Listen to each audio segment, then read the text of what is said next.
আল্লামা ইকবাল লিখেছেন, রাতের পরে দিন যেমন আসে, কষ্টের পরে সুখও তেমন আসে।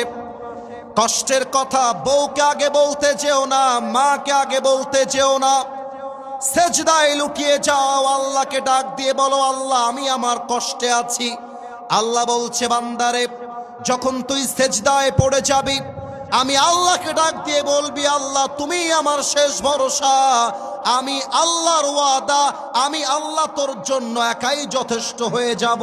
সুবহানাল্লাহ পড়বেন না আপনারা? আল্লাহ রাব্বুল আলামিন বলছেন, যেই বান্দা সুখে দুঃখে একটা কথা বলতে পারে, আল্লাহ ভরসা, আল্লাহ ভরসা, আল্লাহ ভরসা, আল্লাহ আমার সাথে আছে। আমার আল্লাহ রাব্বুল আলামিন ওয়াদা দিচ্ছেন, যেই বান্দা বলতে পারবে আল্লাহ ভরসা, ওই বান্দার আর কাউকে লাগবে না, আমি আল্লাহ তার জন্য একাই যথেষ্ট হয়ে যাব।